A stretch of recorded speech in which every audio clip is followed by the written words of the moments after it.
یہ طاہرہ شیخ بہن ہیں، ان کا کوئی سوال ہے، پہلے اس کو سنتے ہیں پھر اس کے بعد جواب دیں گے۔ مفتی السلام علیکم۔ مفتی طارق مخزا بتا رہے ہیں کہ غیر یہودی اور عیسائی سے جو ہے نا نکاح ہو سکتا ہے اور ان کا ذبح کیا ہوا جانور بھی کھا سکتے ہیں، تو اس کی تفسیر بتا دیجیے کیا ہے۔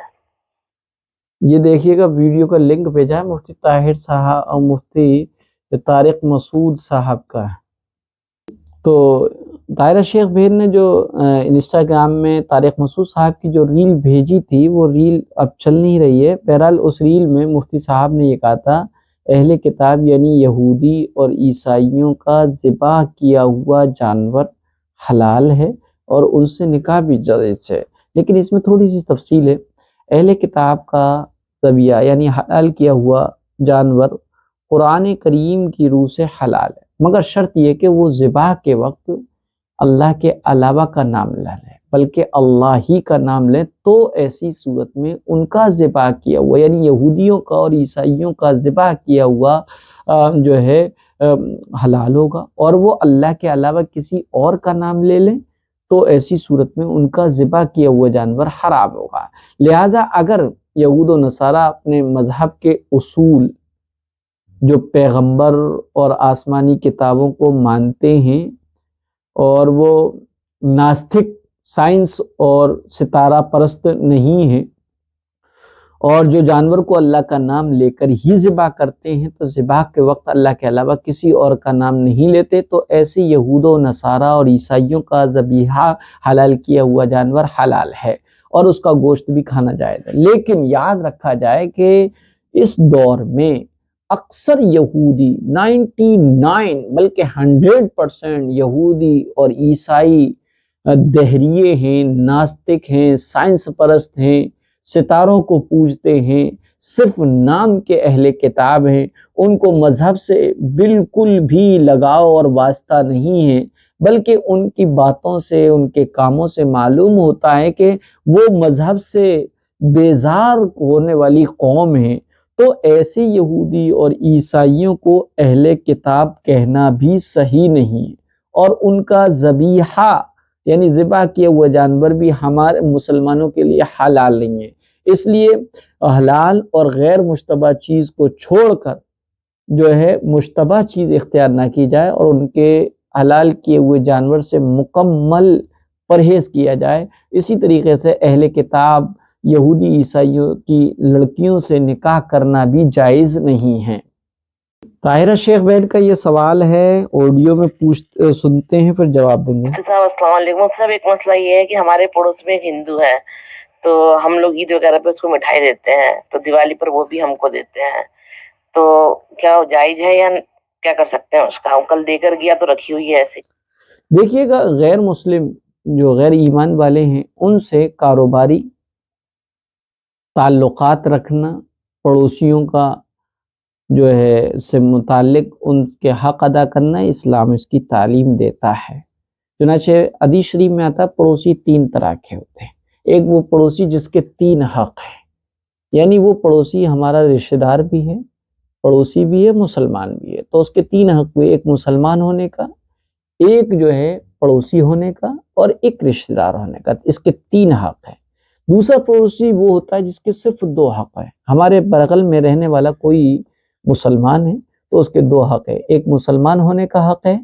ایک پڑوسی ہونے کا حق ہے۔ ایک پڑوسی وہ ہے جس کا صرف ایک حق ہے، ہمارے بغل میں کوئی غیر ایمان والا رہتا ہے تو اس کا ایک حق یعنی پڑوسی ہے، اس کو اپنی ذات سے راحت پہنچایا جائے۔ بہرحال پڑوسیوں کے حق میں یہ بتایا گیا کہ اگر غیر ایمان والا بھی ہے تو اس سے تعلقات کو رکھا جائے، دلی محبت نہیں ہونا چاہیے، یعنی کہ کچھ اچھا پکایا جائے تو ان کو دیا جائے، شریعت اس کو کہتی ہے۔ چنانچہ اللہ کے رسول صلی اللہ علیہ وسلم اور دوسرے صحاباؤں کا بھی یہ معمول رہا کہ اپنے آس پاس رہنے والے پڑوسی یہودی ہوتے تھے، ان کے یہاں بھی آپ پڑوسی کے ساتھ اچھے سلوک کی ترغیب اور تعلیم پریکٹیکلی طور پر اپنی امت کو دینے کے لیے آپ کچھ نہ کچھ ہدیہ بھیجا کرتے تھے۔ لہذا آپ نے اگر عید کے موقعوں پر یا اور خوشی کے موقع پر اپنے پڑوس کے غیر ایمان والوں کو آپ کچھ دیتی ہیں تو بالکل درست ہے، اچھی بات ہے، دینا چاہیے، پڑوسیوں کو خیال کرنا چاہیے، اسلامی تعلیمات کو عام بھی کرنا چاہیے۔ اب سوال یہ ہوتا ہے کہ بدلے میں وہ اپنے تہوار پر، دیوالی وغیرہ پر مٹھائی دیتے ہیں، تو ایسی صورت میں اگر وہ مٹھائی لوز ہے اور اس پہ پوجا پاٹ کی گئی ہے تو اس کو نہ لیا جائے، اور نہ لینے سے تعلقات خراب ہوتے ہوں یا بغض یا نفرت عداوت ہوتی ہو تو لے لی جائے، لیکن اس کو استعمال نہ کیا جائے۔ اور اگر وہ پیکج میں ہے اور اس پہ کوئی پوجا پاٹ کی نہیں ہے، خالص مارکیٹ میں لا کر انہوں نے بغیر کسی پوجا پاٹ کے آپ کو محبت میں لا کر دے دیے، تو ایسی صورت میں اس کو کھا سکتے، جائز ہے، درست ہے۔ یہ طاہرہ شیخ کا دوسرا سوال ہے اور یہ آڈیو میں سنتے ہیں پھر جواب دیں گے۔ مفتی صاحب السلام علیکم۔ صاحب مجھے پوچھنا تھا کہ آپ باندی سے نکاح کرے بنا بھی اس کے ساتھ صحبت کر سکتے ہیں؟ کیونکہ سورہ بقرہ میں سنا تھا کہ باندی پر تمہارا حق ہے، اور آپ صلی اللہ علیہ وسلم کا بھی ایک اولاد جو ہے نا وہ باندی سے تھی، تو اس کا کیا مسئلہ ہے؟ مجھے یہ بات سمجھ میں نہیں آئی، تھوڑا سمجھا دیجیے۔ دیکھیے گا،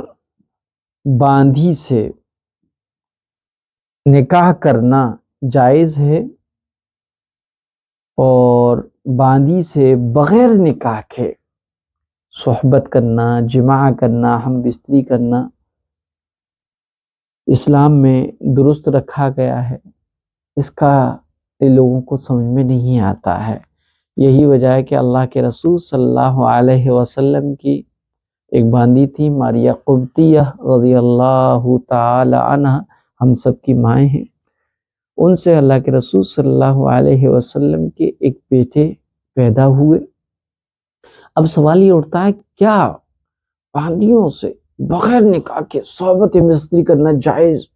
کیسے؟ عقل اور دل و دماغ کو بالکل تسلی نہیں ہوتی، تشفی نہیں ہوتی۔ لیکن اس کا ایک جواب یہ ہے، بحیثیت مسلمان یہ بھئی جائز ہے، اللہ نے اس کو جائز قرار دیا، لہذا جائز ہے۔ جس طریقے سے میاں بیوی نکاح کے ذریعے سے اور نکاح کے بعد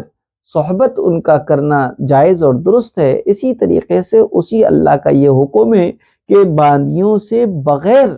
نکاح کے صحبت کرنا درست ہے۔ البتہ یہ ہے کہ یہ غلام اور باندیوں کا جو سلسلہ تھا، اس سلسلے کو اسلام نے ختم کیا ہے، اسلام ہی نے اس کو ختم کیا ہے، ورنہ تو یہ اسلام پیارے آقا حضرت محمد صلی اللہ علیہ وسلم کی بعثت سے پہلے لوگ جو ہے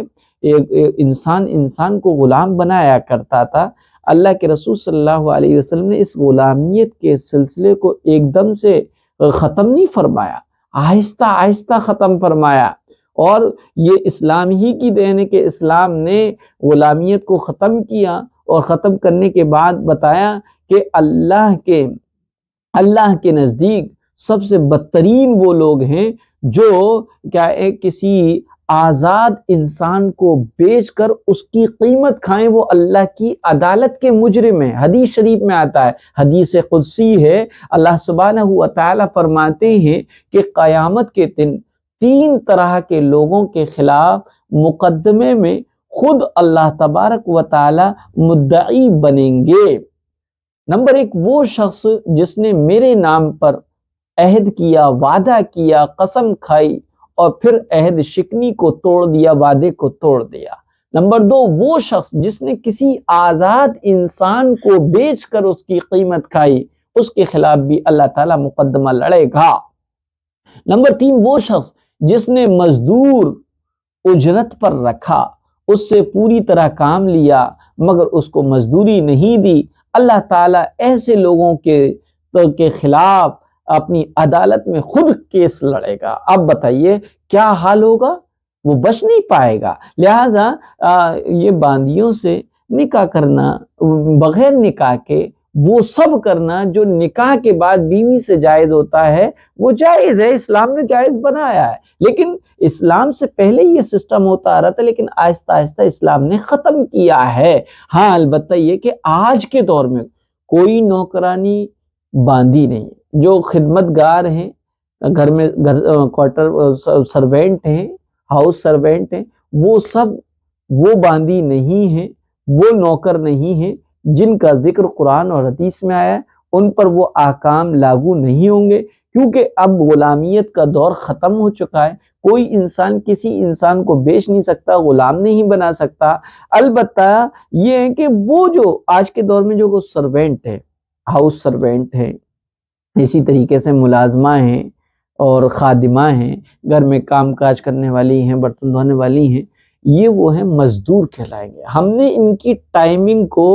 اتنے پیسوں میں خریدا ہوتا، ان کی ذات کو نہیں خریدا ہوتا۔ ہمارے یہ مزدور پہ، ہمارے گھر پہ جو بھی مزدور کام کر رہا ہے وہ ہمارا نوکر نہیں، ہم اس کی ذات کے مالک نہیں، بلکہ ہم اس کے وقت کے مالک ہو گئے کہ اس وقت میں اس کو ہمارا یہ کام کرنا ہے، اور پھر اس کے انجام دینے کے بعد ہمیں اس کو اتنی اجرت اور اتنی مزدوری دینا ہے۔ تو اب جو موجودہ دور میں جو باندیاں ہیں یا گھر میں کام کرنے والی ہیں، ان سے اگر کوئی یہ کرنا چاہے کہ ان سے بغیر نکاح کے ہو جائے گا، تو یہ جو ہے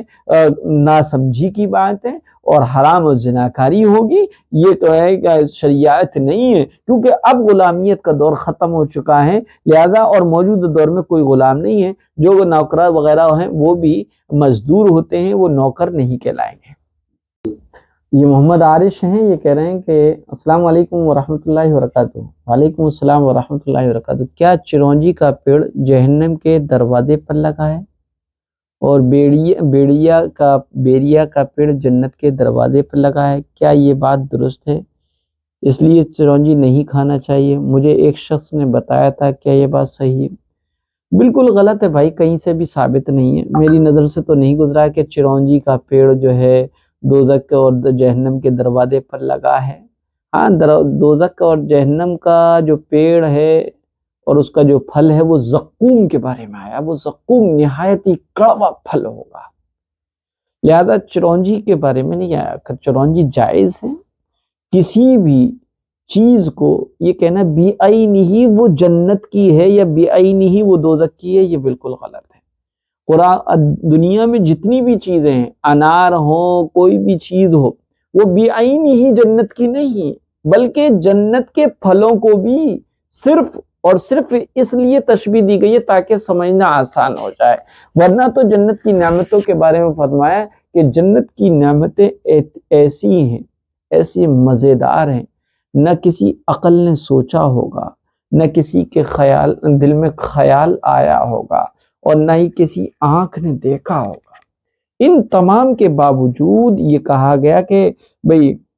اگر جنت کے پھل کے مشابہ کوئی پھل ہو سکتا ہے تو انجیر ہو سکتی ہے، کیونکہ اس میں اللہ کے رسول نے فرمایا اس میں کوئی گٹھلی نہیں ہوتی، کوئی چھلکا نہیں ہوتا، اور جنت کے پھل بھی ایسے ہوں گے کہ اس میں نہ گٹھلی ہوگی نہ چھلکا ہوگا۔ لہذا چرونجی کے بارے میں یہ کہنا کہ یہ دوزخ میں کے دروازے پر لگا ہے، کہیں سے بھی ثابت نہیں ہے، یہ ہوائی باتیں ہیں۔ مفت کے جو لوگ ہیں اور اس مفت کے جو مفتیاں ہیں، انہیں اکرام ہیں، اور جو پٹیوں پہ بیٹھے رہتے ہیں، ان کا یہ مشغلہ ہے۔ اور اسی طرح بیڑیا کا جو پیڑ ہے وہ بھی جنت میں نہیں لگا۔ سدرۃ المنتہا، سدرہ کہتے ہیں 7ویں آسمان پر سدرۃ المنتہا، وہ سدرہ بیری کے پیڑ کو کہتے ہیں، جو منتہا کہتے ہیں وہ لمٹ ہے، اس سے آگے کوئی نہیں جا سکتا۔ اس سدرہ کے پیڑ کا یہ عالم ہے کہ اس کے پھل جو ہیں یعنی بیر مٹکے کے برابر ہیں، لہذا بیر کو بھی یہ بھی کہنا کہ بیریا کا پیڑ جنت کے دروازے پر لگا، یہ بھی غلط ہے۔ وہ سدرۃ المنتہا ایک الگ جگہ ہے جہاں پر جنت الگ ہے، لیکن یہ نہیں کہا جا سکتا کہ وہ جنت کے دروازے پر بیریا کا پیڑ لگا ہے لہذا بیر کھایا جائے، یا پھر بیر کھاؤ نہ کھاؤ آپ کی مرضی ہے۔ یا اسی طریقے سے جنہوں نے کہا ہے کہ چرونجی جو ہے دوزخ کے دروازے پر ہے اس لیے اس کو کھانا نہیں چاہیے، یہ واہیات بات ہے، بے سند بات ہے، اس کی کوئی حقیقت نہیں۔ آپ چرونجی کھا سکتے ہیں، جائز ہے۔ یہ نصر اللہ خان ہیں اور یہ کہہ رہے ہیں میرا سوال یہ ہے کہ میں نے بہت نکاح میں ایک چیز دیکھی ہے، وہ ہے مہر کا ادھار ہونا، یہ چیز کیسے شریعت کا حصہ بنی؟ ہم نے اپنے مسلمانوں مولاناؤں سے بزرگوں سے یہ سنا ہے اور پڑھا بھی ہے کہ مہر کو فوراً ادا کیا جائے۔ ذرا اس مسئلے پر روشنی ڈالیے میرے ساتھیوں۔ بہرحال دیکھیے گا، مہر جو ہے عورت کا حق ہے۔ بوقت نکاح مہر رکھا جاتا ہے، بعض مرتبہ مہر نقد بھی ہوتا ہے، ادھار بھی ہوتا ہے۔ مہر کے ایک ریزن یہ بھی ہے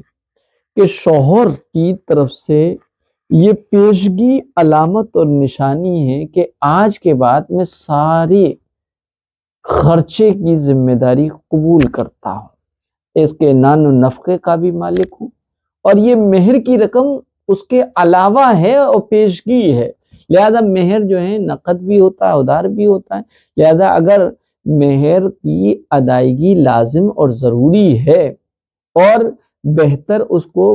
پہلی رات میں کرنا ہے، لیکن اس کو اگر کوئی نہیں ہے بعد میں دینا چاہے، عورت اس پر رضامند ہو، بیوی رضامند ہو، تو جائز اور درست ہے، اس میں سوال کرنے کی کیا بات ہے؟ بھئی ایک چیز ہے کسی چیز کا بہتر ہونا اور ایک چیز ہے کسی چیز کی گنجائش کا ہونا، تو مہر کی ادائیگی جتنی جلدی ہو سکے یہ بہتر ہے، اور مہر کو ادھار بنوایا جائے یا مہر میں اگر بدرجہ مجبوری کوئی تاخیر ہو تو جائز ہے، اس کی بھی گنجائش ہے۔ تو ایک گنجائش ہے، ایک بہتر ہے، آپ دونوں کو ایک ساتھ ملا کر کیوں کہہ رہے ہیں؟ لہذا شوہر مہر جو ہوتا ہے نکاح کی وجہ سے شوہر کے ذمہ واجب ہوتا ہے، اور شریعت اس کی جلدی ادائیگی کی تاکید بھی کرتی ہے۔ البتہ چونکہ مہر عورت کا حق ہے، اس لیے شریعت نے عورت کو یہ اختیار دیا ہے کہ وہ نکاح کے وقت اگر یہ شرط لگائے کہ مجھے پورا مہر نقد چاہیے تو شوہر کو وہ مہر نقد ہی دینا پڑے گا، اور اگر وہ عورت اس پر راضی ہو جائے کہ مہر کا کچھ حصہ مجھے ابھی دے دو اور کچھ حصہ ادھار رہے گا، اور تو بھی جو ہے درست ہے، اور وہ عورت یہ کہہ دے کہ مجھے پورا ہی مہر مجھے ابھی نہیں چاہیے، جب چاہے تم پہ ہو جائے جب دے دینا، تو پھر شوہر کے لیے مہر کی تاخیر کرنے کی گنجائش ہے، اس میں ایسا کوئی مسئلہ نہیں ہے۔ یہ کہہ رہے ہیں کہ مفتی صاحب جمعے کی مبارکباد کا مطلب جمعے کی مبارکباد دینا کیسا ہے، اور جمعے کی مبارکباد دینے کے اسٹیٹس لگانے کا کیا حکم ہے؟ بہرحال دیکھیے گا، جمعے کے دن الجمعۃ سید الایام، جمعہ دنوں کا سردار ہے، اور جمعہ برکت کا ہے، اس میں دعا کی قبولیت کی گھڑیاں ہوتی ہیں، اور اجتماعیت کے ساتھ مسلمان نماز بھی پڑھتے ہیں۔ جمعے کے دن مائنڈ بھی سب کا دینی ہوتا ہے، لیکن عجیب بات یہ ہے کہ جمعے کے دن جو مسنون اعمال ہے، نہانا، اچھے کپڑے پہننا، خوشبو لگانا، جلد از جلد مسجد میں جانے کی فکر کرنا، خطبہ غور سے سننا، اور سنت اور نوافل اور صلاۃ التسبیح وغیرہ پڑھنا، یہ ساری سنتیں، مسواک کرنا، خوشبو لگانا۔ لیکن عام طور پہ جو لوگ جمعہ مبارکبادی کے میسیجز فارورڈ کرتے ہیں یا اسٹیٹس پر لگاتے ہیں، یقیناً وہ جمعے کے دن کی سنتوں پر کھرے نہیں اترتے، وہ جمعے کے دن کی سنتوں پر عمل کرنے سے محروم ہو جاتے ہیں۔ ان کا تو حال یہ ہوتا ہے کہ وہ جب پہنچتے ہیں جب خطبہ شروع ہو چکا ہوتا ہے، یا پھر مسجد میں پہنچ جاتے ہیں تو بس کھیلتے ہیں، باتیں کرتے ہیں، خطبے کو غور سے نہیں سنتے۔ تو یہ سمجھا جائے کہ جمعے کے دن ان اعمال کو، ان سنتوں کو کیا جائے جس کو پیارے آقا حضرت محمد صلی اللہ علیہ وسلم نے کیا ہے، اور امت کے لیے آپ کی کیے ہوا ایک ایک عمل آئیڈیل اور نمونہ ہوتا ہے جسے ہم سنت کہتے ہیں۔ لہذا جمعہ مبارک کے اسٹیٹس لگانا اور ایک دوسرے کے میسیجز فارورڈ کرنا، اس میں ابھی کوئی قباحت نہیں، لیکن کوئی چیز اتنی تیزی کے ساتھ کی جائے اور اتنے اہتمام سے کی جائے تو پھر آنے والی نسلیں اس کو کہیں دین کا حصہ نہ سمجھ لیں، یہ جو ہے نقصان ہو سکتا ہے۔ اس لیے کسی بھی رسم کو اس طریقے سے اور کسی بھی کام کو اس پابندی سے نہ کیا جائے۔ البتہ جمعے کی مبارکباد کا مطلب ہوتا ہے کہ جمعہ کے بابرکت ہو جانے کی دعا دینا، اور برکت والے دن برکت کی دعا دینے میں کوئی حرج نہیں ہے۔ لیکن اس مبارکباد دینے کا التزام کرنا اور اہتمام کرنا لازمی سمجھنا، سب سے پہلے اٹھتے ہی نہانے کی فکر نہیں ہے، اس نے سب سے پہلے میسج فارورڈ کیا جمعہ مبارک ہو، آپ سبھی کو جمعہ مبارک ہو، آپ سب کی دلی خواہش اللہ پوری کرے، یا اسٹیٹس پہ لگا لیا، تو یہ ٹھیک نہیں، یہ زیادتی ہے۔ اور رہا یہ بھئی جمعہ مبارک ہے اور مبارکباد ہے تو اس کی سنت کیا ہے، اگر کوئی چیز فضیلت والی ہے، کوئی ٹائم یا کوئی گھڑی یا کوئی دن فضیلت والا ہے، تو کیا ہم اس فضیلت کی وجہ سے اس کی مبارکبادی شروع کر دیں گے کیا؟ دیکھیے مسواک کر کے نماز پڑھنا کتنی فضیلت کی چیز ہے۔ مسواک خود اپنے آپ میں ایک ایسی عظیم سنت ہے جس کے بے شمار فائدے ہیں۔ کیا آج تک آپ نے یہ کہا کہ مسواک مبارک ہو؟ آپ نے سلام کرنا ایک سنت ہے، کیا آپ نے کہا سلام کا مبارک ہو؟ آپ اس طریقے سے کس چیز کو یہ کہہ کر کہ بھئی بہت زیادہ بابرکت چیز ہے اور بہت اچھی چیز ہے اس لیے اس کی ہم مبارکباد دیتے ہیں، تو اس فلسفے سے تو ساری عبادتوں کی مبارکبادی دینا چاہیے، پھر تو دین نہیں رہے گا بلکہ کھلونا بن جائے گا، اس لیے اس سے بچنا چاہیے۔ جی، یہ عذرا زبیر ہیں، یہ کہہ رہی ہیں پریگنینسی میں یعنی حالت حمل میں سورہ مریم پڑھ سکتے ہیں؟ بالکل پڑھ سکتے ہیں بھئی، حالت حمل میں جتنا زیادہ سے زیادہ قرآن کریم پڑھیں اتنا زیادہ بہتر ہے۔ جو بچہ پیٹ میں ہوتا ہے قرآن کریم کی کثرت سے تلاوت کرنے پر بچے کے اندر جو ہے وہ اثرات پڑیں گے، وہ نورانیت پڑے گی، بچہ جو ہے صالح اور فرما بردار پیدا ہوگا۔ لہذا حالت حمل میں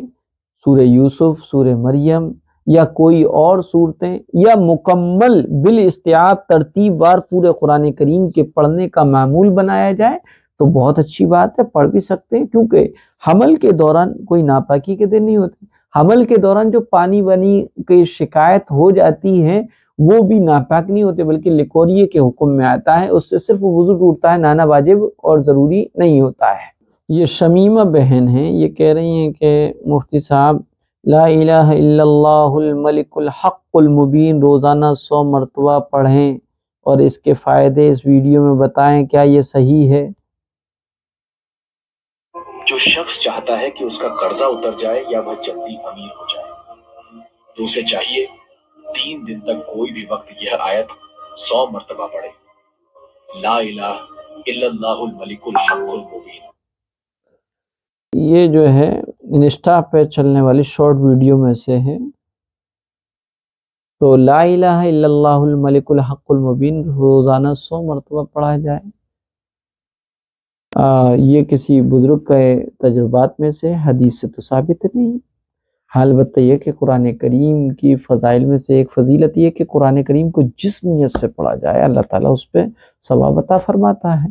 اور اس کو برکت، باعث برکت بھی ہے قرآن کریم کا پڑھنا یا قرآن کریم کی آیت کا پڑھنا، لہذا اس کو پڑھا جا سکتا ہے، کوئی حرج کی بات نہیں ہے۔ انہوں نے ایک دوسرا میسج بھیجا ہے، کہا ہے کہ مفتی صاحب یہ جو میں نے آپ کو سینڈ کیا ہے تو کیا یہ صحیح ہے؟ انہوں نے سینڈ کیا ہے نماز میں دل لگانے کا وظیفہ، یا اللہ یا غفور یا قدیر، جو شخص سونے سے پہلے 21 مرتبہ پڑھے گا اس کا دل نماز کی طرف ہو جائے گا، شیئر کریں۔ اب یہ شیئر کرنے والی بات تو آ گئی تو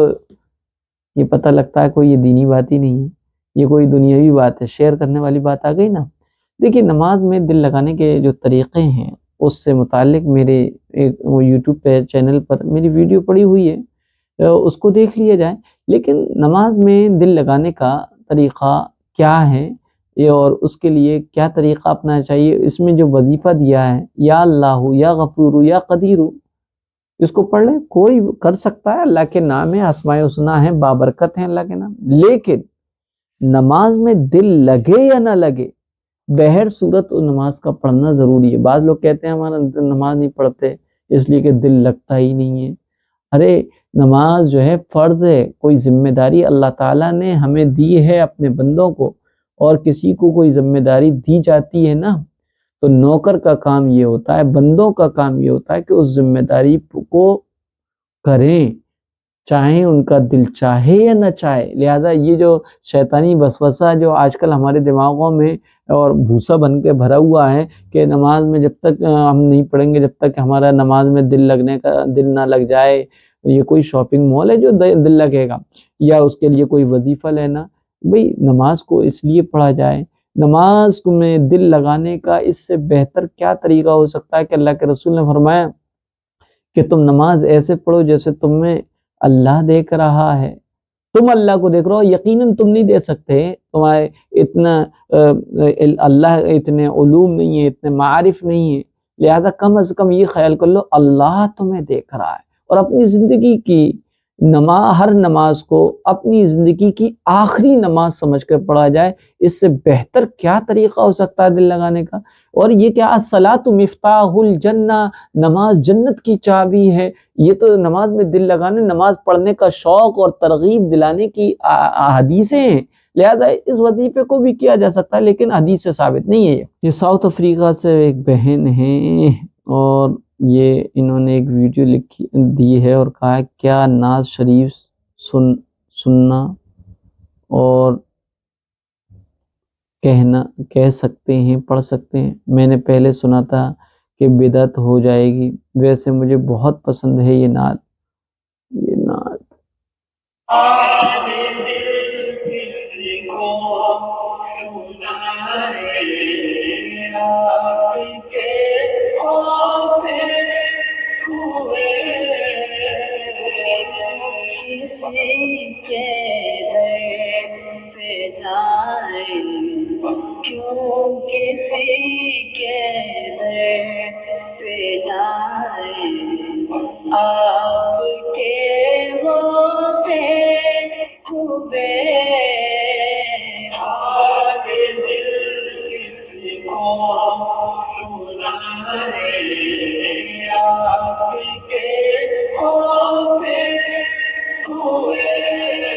دیکھیے یہ نعت ہے اور لمبی نعت ہے، اور یہ نعت جو ہے مولانا الطاف حالی ہیں، ان کی نعت ہے. اور اس کا حال دل کس کو سنائیں آپ، یعنی پیارے آقا حضرت محمد صلی اللہ علیہ وسلم کے ہوتے ہوئے، کیوں کسی کے در پہ جائیں آپ کے ہوتے ہوئے. میں غلام مصطفیٰ ہوں یہ میری پہچان ہے، غم مجھے کیوں کر ستائیں آپ کے ہوتے ہوئے. شان محبوبی دکھائی جائے گی محشر کے دن، کون دیکھے گا خطائیں آپ کے ہوتے ہوئے. زلف محبوب خدا لہرائے گی محشر کے دن، خوب یہ کس کی گھٹائیں آپ کے ہوتے ہوئے. میں یہ کیسے مان جاؤں شام کے بازار میں، چھین لے کوئی ردائیں آپ کے ہوتے ہوئے. اپنا جینا اپنا مرنا اب اسی کی چوکھٹ پہ، ہم کہاں سرکار جائیں آپ کے ہوتے ہوئے. کہہ رہا ہے آپ کا رب انت فیہم آپ سے، میں انہیں دوں کیوں سزائیں آپ کے ہوتے ہوئے. یہ بہرحال یہ ایک نعت ہے. اب یہ پوچھا جا رہا ہے کہ یہ نعت صحیح ہے یا نہیں. تو آپ کو سب سے پہلے تمہیدی بات پر یہ سمجھنا ہے کہ گانے کے طرز پر نعت پڑھنا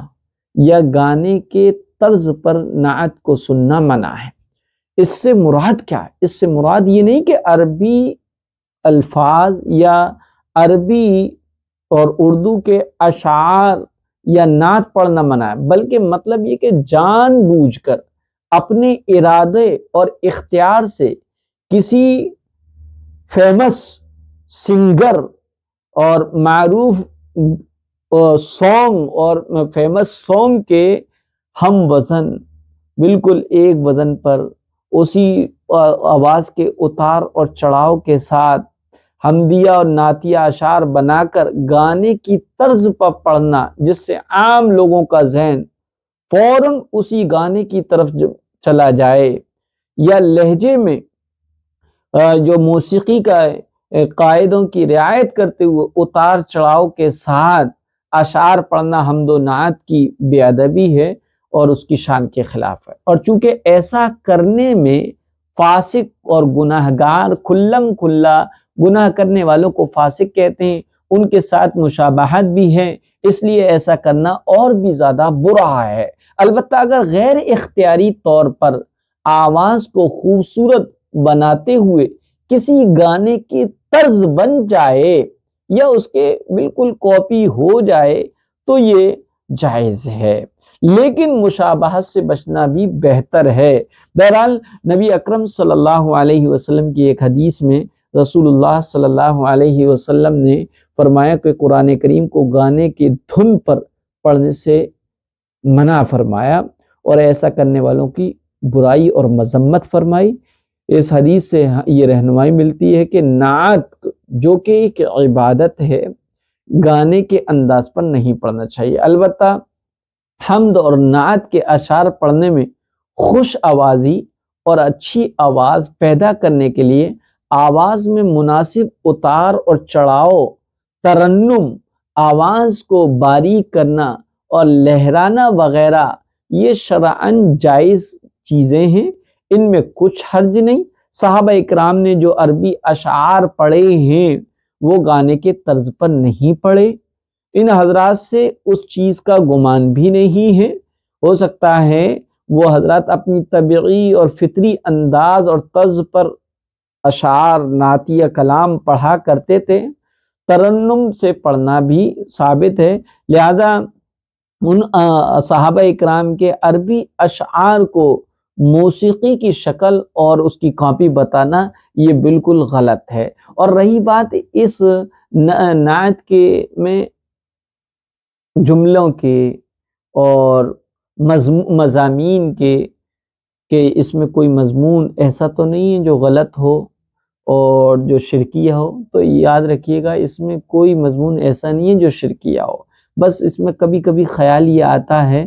حال دل کس کو سنائیں آپ کے ہوتے ہوئے، کیوں کسی کے در پہ جائیں آپ کے ہوتے ہوئے، در پہ جانے کا مطلب اپنے حال دل بیان کرنے کے لیے، کیونکہ اللہ کے رسول صلی اللہ علیہ وسلم سنتے ہی قبر پہ روض مبارک پر جو بھی امتی آپ سے شفاعت کا سوال کرتا ہے، آپ کے حضور میں درود، ہدیہ درود و سلام پیش کرتا ہے، تو آپ اس کو سنتے ہیں اور جواب بھی دیتے ہیں۔ لہذا شاعری کرا حال دل کس کو سنائیں آپ کے ہوتے ہو، کیوں کسی کے در پہ جائیں آپ کے ہوتے ہوئے، اللہ کے رسول سے کو سامنے رکھیں گے پریشانی۔ میں غلام مصطفیٰ ہوں، یہ میری پہچان ہے، ہماری پہچان بھی ہے، غم مجھے کیوں کر ستائیں آپ کے ہوتے ہوئے، یہ یقیناً صحیح ہے۔ یہ بھی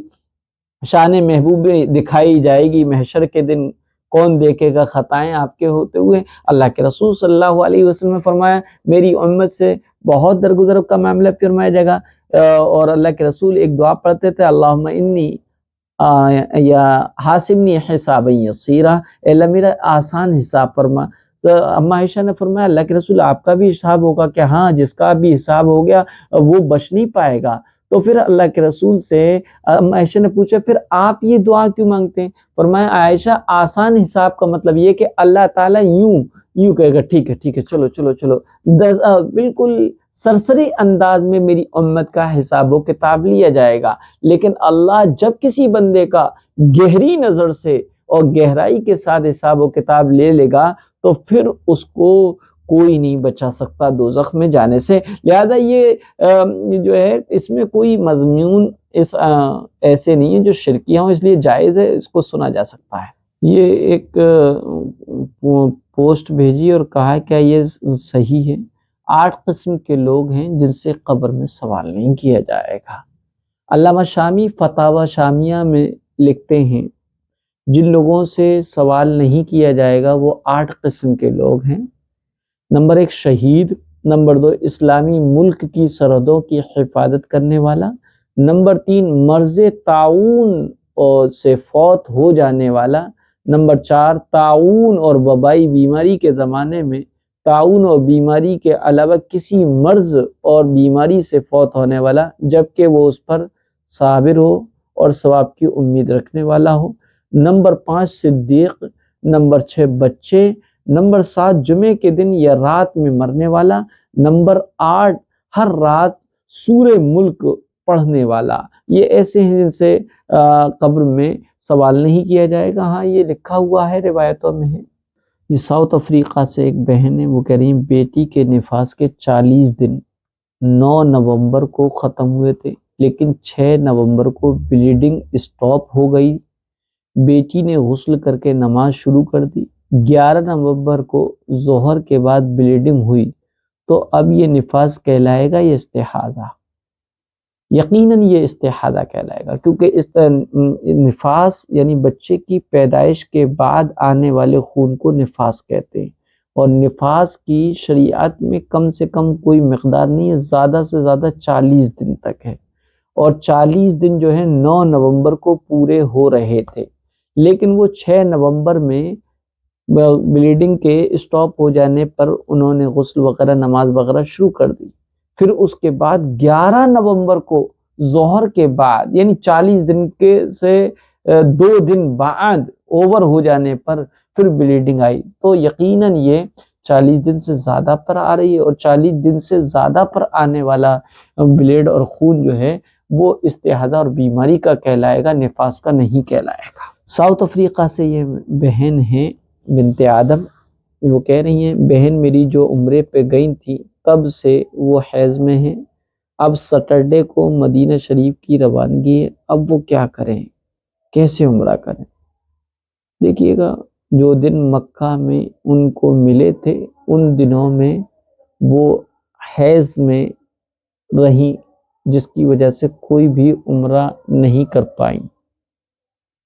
تو اب جو ہے ایسا کریں، مدینے میں پہنچ جانے کے بعد مدینے سے 1 دن احرام باندھ کر آئیں اور عمرہ کر لیں، اس طریقے سے ہو سکتا ہے عمرہ۔ یہ صادق عباس ہیں، یہ کہنا ہے السلام علیکم مفتی صاحب۔ وعلیکم السلام۔ مولانا طارق جمیل صاحب نے کیا اپنے بیٹے کی پکی قبر بنوائی ہے؟ بہت لوگ کہہ رہے ہیں، میں نے کہا ایسا نہیں ہو سکتا، وہ بہت بڑی ہستی ہیں، وہ ایسا کیوں کریں گے؟ دیکھیے گا، پکی قبر، پختہ قبر بنوائی ہے یا نہیں مولانا نے، مجھے تو نہیں معلوم، البتہ مجھے ایسا خیال پڑتا ہے کہ مولانا نے اپنے بیٹے کی قبر پر کتبہ لگا دیا ہو۔ کتبہ کہتے ہیں قبر کے سرہانے، ماربل یا پتھر کا ٹکڑا جسے کتبہ کہتے ہیں، یہ لگانا جس پر میت کا نام تحریر ہوتا ہو جائز ہے، لیکن اس پتھر پر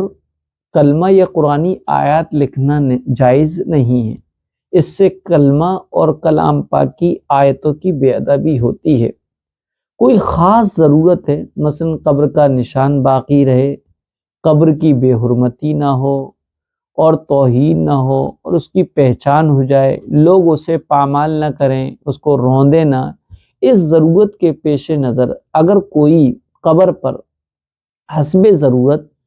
کتبہ اور تاریخ کی تختی اور تاریخ وفات لکھ دے، مرحوم کا نام لکھ دے، تو اس کی گنجائش ہے۔ ضرورت سے زیادہ اشعار وغیرہ لکھنا اور قرآن پاک کی آیت اور کلمہ وغیرہ تو ہرگز نہیں لکھنا چاہیے، اور ضرورت سے زیادہ لکھنا بھی جائز نہیں ہے۔ یہ مولانا محمد انس صاحب ہیں، انہوں نے لکھا ہے کہ مفتیان اکرام اس تصویر کا کیا حکم ہے، نماز ہوگی یا نہیں ہوگی اس جیکٹ کو پہن کر؟ یہ جیکٹ ہے، یہ والی، دیکھیے گا،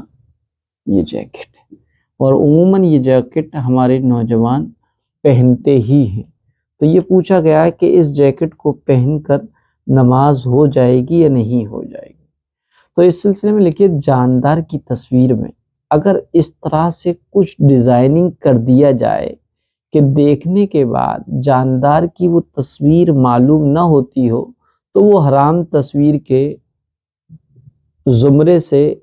اور سرکل سے نکل جاتی ہے، اور اگر وہ جاندار کی سی لگ رہی ہے اور ناک کان ہونٹ اور آنکھ نہ ہونے سے وہ جاندار ہی کی ہوتی ہو، اس لیے ایسی تصویر جو ہے تصویر ہی کے حکم میں ہوگی۔ آپ نے جو ابھی دیکھے جیکٹ یا ٹی شرٹ کا جو نمونہ میں نے آپ کو دکھایا، اس میں پرندے یا گھوڑے کی تصویر کلیئر طور پر معلوم ہو رہی ہے اور تصویر کی شناخت بیان کر رہی ہے، تو وہ تصویر ہی کے حکم میں ہے، لہذا ایسے کپڑے میں اس تصویر کی موجودگی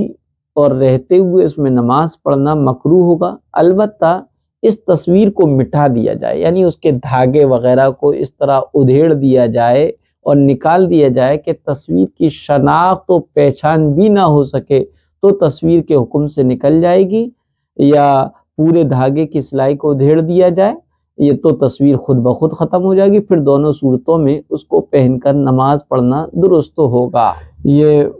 ایک صاحب ہیں اور یہ کہہ رہے ہیں کہ مفتی صاحب اس کا جواب عنایت فرما دیں۔ ایک خاتون کے بھائی یا کوئی دوسرا محرم جدہ میں مقیم ہے، اب یہ عورت تنہا بلا محرم دلی ایئرپورٹ سے جدہ ایئرپورٹ کا سفر کرتی ہیں بنیت عمرہ، اور جدہ ایئرپورٹ سے اپنے محرم کے ساتھ مکہ مکرمہ جا کر عمرہ ادا کرتی ہیں۔ اس عورت کا عمرے کا کیا حکم ہے؟ قباحت صرف سفر میں ہے یا عمرے میں بھی؟ یہ سوال کیا گیا ہے۔ تو آپ یہ سمجھیے گا، اگر 75 بلکہ 80 یا 78 کلومیٹر کا یا اس سے زیادہ کا سفر ہے، تو جب تک مردوں میں سے اپنا کوئی محرم یا شوہر ساتھ نہ ہو، اس وقت تک عورت کے لیے سفر کرنا جائز نہیں ہے۔ حدیث میں سختی کے ساتھ ممانعت کی گئی ہے، بلکہ لعنت فرمائی گئی ہے ایسی عورت پر جو بغیر محرم کے سفر پہ جائے۔ لہذا سفر چاہے عمرے کا ہو یا حج کا ہو، اور چاہے تنہا سفر کر رہی ہوں یا غیر محرم رشتہ داروں کے ساتھ کر رہی ہوں، چاہے عورت ہوں، جوان ہوں یا بوڑھی ہو، شادی شدہ ہو یا غیر شادی شدہ، بہر صورت عورت کے لیے محرم رشتہ دار یا شوہر کے بغیر سفر کرنا جائز نہیں، اور کوئی عورت اس طرح سفر کرتی ہے تو گناہگار ہوگی۔ اور جو صورت میں مسئلہ پوچھا گیا ہے، خاتون کا دہلی سے جدہ تک جو سفر ہے وہ یقیناً سفر شرعی ہے، جو کہ بغیر محرم کے کیا گیا ہے۔ اس طرح سفر کرنا مذکور جو ہے خاتون کے لیے جائز نہیں تھا، اور اس طرح عمرہ کرنا بھی درست نہیں تھا۔ البتہ خاتون نے اس طرح سفر طے کر کے عمرہ کیا ہے تو وہ ادا ہو گیا۔ عمرے میں کراہت نہیں ہے، لیکن بہر صورت سفر میں کراہت ہے۔ تو اور دوسرا یہ بات ہے کہ عام طور پہ اس کا بہت چلن ہو رہا ہے کہ عورتیں بغیر محرم کے حج اور عمرے پر جا رہی ہیں، اور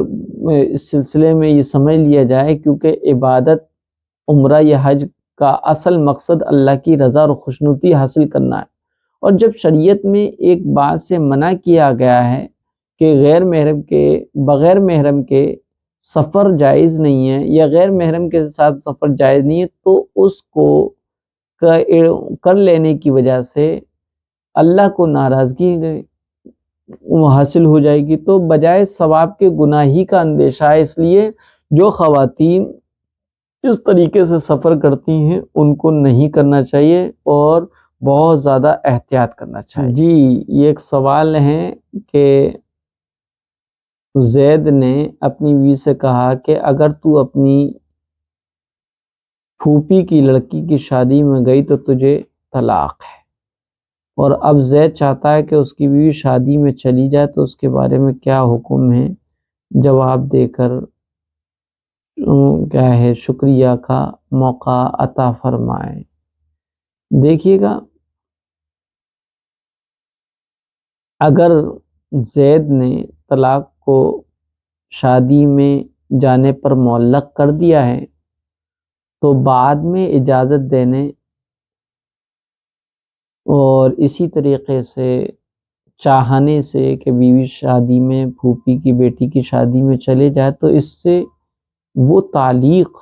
اور طلاق کو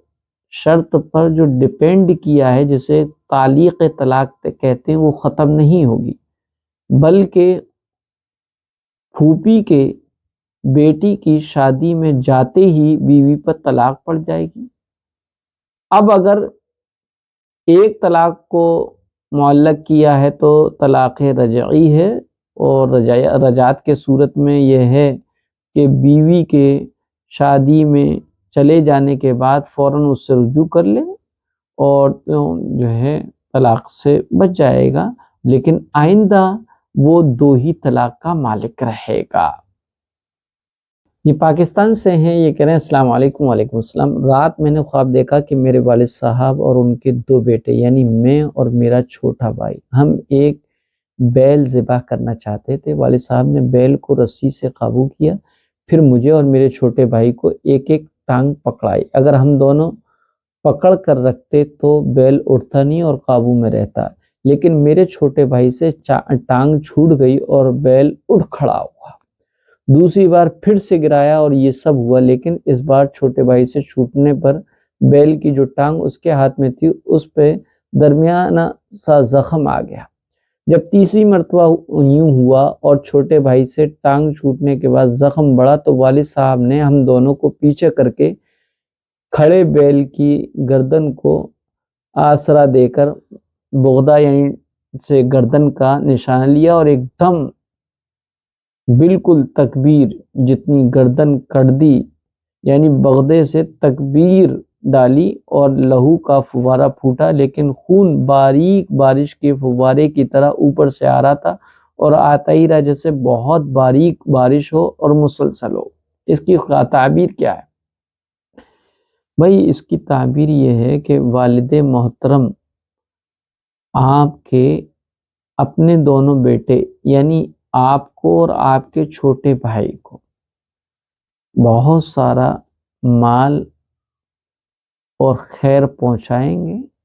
لیکن چھوٹا بھائی آپ کا اپنی نادانی کی وجہ سے باپ کے دیے ہوئے، والد محترم کے دیے ہوئے مال کی ناقدری کرتے ہوئے بار بار اس کو بگاڑے گا یا بگاڑ رہا ہے اور اس کا نقصان ہوگا۔ لہذا چھوٹے بھائی کے، آپ کے چھوٹے بھائی کے لیے اس خواب میں تعبیر عبرت یہی ہے کہ وہ والد کے دیے ہوئے عنایات اور چیزوں کو سیریس لیں اور اس کی قدر کو سمجھیں اور والد صاحب کی باتوں پر پابندی کے ساتھ اور احتیاط کے ساتھ اور خوب اہتمام سے ان کی باتوں پر عمل کریں، انشاءاللہ کاروباری ترقی حاصل ہوگی۔ یہ آر کے ہیں، یہ کہہ رہے ہیں السلام علیکم مفتی صاحب۔ وعلیکم السلام۔ اس ویڈیو میں جو بتایا گیا وہ صحیح ہے کیا مفتی صاحب؟ یہ ویڈیو سنیے گا۔ حضور اکرم صلی اللہ علیہ وآلہ وسلم نے ارشاد فرمایا کہ قیامت سے پہلے جو رمضان آئے گا اس میں دنیا والوں کو ایک ایسی خوفناک اور بلند آواز کا سامنا کرنا پڑے گا کہ دنیا کا ہر انسان اس آواز سے ڈر جائے گا اور ہر کوئی سوچنے پر یہ مجبور ہو جائے گا کہ یہ کس طرح کی آواز ہے، یہ کس کی آواز ہے، لیکن کسی کو بھی اس آواز کے بارے میں کچھ خبر نہ ہوگی کہ یہ آواز کہاں سے آئی ہے۔ اور پھر نبی کریم صلی اللہ علیہ وآلہ وسلم نے ارشاد فرمایا کہ جس سال رمضان میں یہ دردناک آواز سنائی دے تو چاہیے کہ اس سال اپنے گھر میں 1 سال کا راشن اکٹھا جمع کر لے، کیونکہ اس کے بعد اللہ تعالیٰ رزق کو دنیا سے اٹھا لے گا اور یہ رمضان کا مہینہ حضرت امام مہدی کے ظہور سے پہلے آئے گا اور اس میں خوب سورج گرہن لگا کریں گے اور آسمان پر کوئی نور سا چمکتا ہوا دکھائی دے گا اور ملک شام میں مسلمانوں پر ظلم و ستم عام ہو جائے گا۔ اور جب نبی پاک صلی اللہ علیہ وآلہ وسلم یہ تمام باتیں اپنے صحابہ اکرام کو بتا رہے تھے تو صحابہ اکرام نے دریافت کرنا چاہا کہ یا رسول اللہ، رمضان میں جو دردناک آواز اٹھے گی وہ رمضان کی کس عشرے میں آئے گی، پہلے عشرے میں، دوسرے عشرے میں یا پھر تیسرے عشرے میں؟ تو ہمارے نبی کریم صلی اللہ علیہ وآلہ وسلم نے ارشاد فرمایا کہ وہ دردناک آواز رمضان کے دوسرے عشرے میں سنائی دے گی، اور آپ ارشاد فرمانے لگے کہ وہ آواز اتنی زوردار ہوگی کہ بہت سارے لوگوں کی سماعتیں چلی جائیں گی، بہت سارے لوگ غش کھا کر بے ہوش ہو کر نیچے گر جائیں گے، اور ایک روایت کے مطابق تقریباً 70,000 لوگ اس دردناک آواز کی وجہ سے اپنے رستوں کا تعین کرنا بھول جائیں گے۔ تو پھر صحابہ اکرام نے عرض کی کہ یا رسول اللہ، ہمیں بتائیے کہ آپ کی امت میں سے کون سے لوگ اس آواز سے محفوظ رہیں گے؟ تو نبی کریم صلی اللہ علیہ وسلم ارشاد فرمانے لگے کہ میری امت کے وہ لوگ جو اپنے گھروں میں ٹھہرے رہیں گے اور ایمان جن میں اندر زندہ ہوگا اور جو رو رو کر اللہ تعالیٰ سے دعا کریں گے۔ اور دوستو پھر حضرت عبداللہ بن مسعود رضی اللہ تعالیٰ عنہ سے مروی ہے کہ رمضان میں ایک چیخ سنائی دے گی اور شوال کے مہینے میں بہت شور شرابہ ہوگا اور ذیقعد کے مہینے میں قبیلوں کے لوگ ایک دوسرے کے ساتھ بغاوت پر اتر آئیں گے، اور ذی الحج کے مہینے میں لوگ قتل و غارت پر اتر آئیں گے۔ تو صحابہ اکرام نے ہمارے نبی پاک صلی اللہ علیہ وسلم سے دریافت کیا کہ یا رسول اللہ ہمیں بتائیے کہ وہ چیخ کس قسم کی ہوگی؟ تو نبی کریم صلی اللہ علیہ وسلم ارشاد فرمانے لگے کہ رمضان کی 15 تاریخ کو ایک زوردار دھماکہ ہوگا، اور اس دھماکے کی آواز اتنی شدت سے اختیار کرے گی کہ لوگ آپس میں سہم کے ڈر کے بیٹھ جائیں گے، اور ہر طرف یہ آپ نے ویڈیو سنی، اور اس ویڈیو کو سن کر آپ اندازہ لگائیے گا کہ اس ویڈیو کو سن کر لوگوں میں کس قدر خوف اور ہراس پیدا ہو سکتا ہے۔ احادیث پاک میں قیامت سے پہلے بہت سے واقعات اور حادثات کے پیش ہونے کی خبر دی گئی ہے، جو حدیث کی صحیح اور مشہور کتابوں میں محدثین اکرام نے ذکر کیے ہیں، جیسے یاجوج ماجوج، دجال وغیرہ کا ذکر، عیسیٰ علیہ السلام کا نزول ہونا وغیرہ وغیرہ۔ لیکن اس ویڈیو میں جو احادیثیں ذکر کی گئی ہیں اور اس ویڈیو کو جو عام کیا جا رہا ہے، کسی معتبر اور صحیح کتابوں میں موجود نہیں ہے۔ کنز العمال ایک حدیث کی کتاب ہے جس میں موجود ہے، اور یہ حدیث اور اس حدیث کے بارے میں بعض علماء نے اس کو موضوع بتایا ہے اور بعض نے ضعیف کہا ہے۔ اسی طریقے سے عبداللہ ابن مسعود جو یہ حدیث پیش کی گئی، عبداللہ ابن مسعود کی روایت سے، لیکن ماہرین حدیث کے یہاں اس حدیث کا ہونا ہی تسلیم نہیں کیا گیا۔ محدثین نے صاف لفظوں میں اس روایت کو بے بنیاد، موضوع اور باطل قرار دیا ہے، لہذا اس حدیث کو صحیح نہ سمجھا جائے۔ یہ آسام سے ایک بھائی ان کا سوال سنتے ہیں پھر جواب دیں گے۔ السلام علیکم ورحمۃ اللہ وبرکاتہ۔ مفتی صاحب سے بائک کا لاک میں ناپاک پانی چلا گیا ہے اور نیچے سے بہانے کی گنجائش نہ ہو، پھر میں نے لوٹا سے پانی اوپر سے اس لاک میں خوب ڈالا، تو اس طریقے سے وہ لاک پاک ہو جائے گا؟ کیونکہ چابی ڈالتا ہوں تو لاک میں پانی نظر آتا ہے، چابی میں پانی لگ جاتا ہے تو وہ پانی پاک ہو جائے گا؟ دیکھیے گا، گاڑی کا لاک ہے اور اس گاڑی کے لاک میں کوئی ناپاک چیز یقینی طور پر اگر گر گئی ہے تو اس لاک میں بہت سارا پانی ڈال دیا جائے، وہ پانی اس میں اندر جا سے نکل کے بہنے لگے، لبالب فل ہو جائے اور اس پہ کراس کرنے لگے، تو ایسی صورت میں اور پھر اس لاک سے پانی نکال دیا جائے، اور پھر کبھی جب گاڑی گمائی اس کو یوز کیے جائے تو اس میں جو چابی اس لاک میں ڈالی جائے گی تو چابی یقیناً گیلے ہوتے ہوئی آئے گی۔ تو ان کا سوال یہ کہ کیا وہ چابی پاک ہے یا وہ لاک پاک ہو گیا یا نہیں ہو گیا؟ تو اس صورت میں یہ سمجھا جائے کہ چابی بھی پاک ہے، لاک بھی پاک ہے، وہ پانی ڈالنے کی وجہ سے پاک ہو گیا۔ لیکن کسی گاڑی میں یقینی طور پر اس کے لاک میں اگر کوئی ناپاکی چیز گر گئی، نجس، اور یقیناً یہ جو ہیں شاید ان کو شک کا مرض ہے اس لیے یہ ایسا پوچھ رہے ہیں، ورنہ تو گاڑی کے لاک میں ناپاکی کیسے جاتی ہے؟ ہاں وہ بات الگ ہے کہ پوری گاڑی جو ہے کسی گڑھے میں گر جائے، کسی نالے میں گر جائے، نالی میں گر جائے تو بات علیحدہ ہے، لیکن اگر کسی گاڑی میں واقعی لاک میں پانی اور ناپاکی گندگی چلی جائے اور پھر ایسی صورت میں وہ لاک کھولا جائے اور وہ چابی جو ہے گیلی ہو جائے تو یقیناً وہ ناپاک ہوگی، اس کو کسی چیز سے لگا لیا جائے گا تو کپڑا ناپاک ہو سکتا ہے۔ لیکن اگر کبھی ایسی شکل و صورت پیدا ہو تو اس کو پیٹرول سے دھویا جائے، ورنہ لاک پانی ڈالنے کی وجہ سے خراب ہو جائے گا، پاک ہو نہ پاک ہوگا یا نہیں ہوگا یہ تو بات کی بات ہے، لیکن وہ خراب ضرور ہو جائے گا، اس پہ زنگ لگ جائے گی، اس لیے وہ پاک ہے۔ اگر آپ پانی ڈال دیا تھا یا پیٹرول وغیرہ لاک میں ڈال دیا تھا، پھر اس کے بعد جو ہے چابی اگر گیلی نظر آ رہی ہے، واقعی گیلی، ایک تو گیلی سی لگنا، ایک ہے گیلی، تب بھی وہ چابی پاک ہی ہوگی۔ یہ کہہ رہے ہیں مفتی صاحب، یہ عبیرہ ایمان ہیں، یہ کہہ رہے ہیں مفتی صاحب السلام علیکم ورحمۃ اللہ وبرکاتہ۔ وعلیکم السلام ورحمۃ اللہ۔ مفتی صاحب، ایک لڑکی کو صدقے میں مرغی کا گوشت دیا، اب وہ غریب وہ سالن وغیرہ بنا کر کسی امیر کے گھر ہدیے کی نیت سے بھیجے تو یہ جائز ہے؟ ان امیروں کا وہ ہدیہ لینا بھی جائز ہے؟ جی ہاں، اس غریب بچی کا صدقے میں ملنے والی بکری کے گوشت یا مرغی اور مرغی کے گوشت کو لینا اور پھر اس کو پکانا اور پکا کر سالن کے طور پر اپنے کسی امیر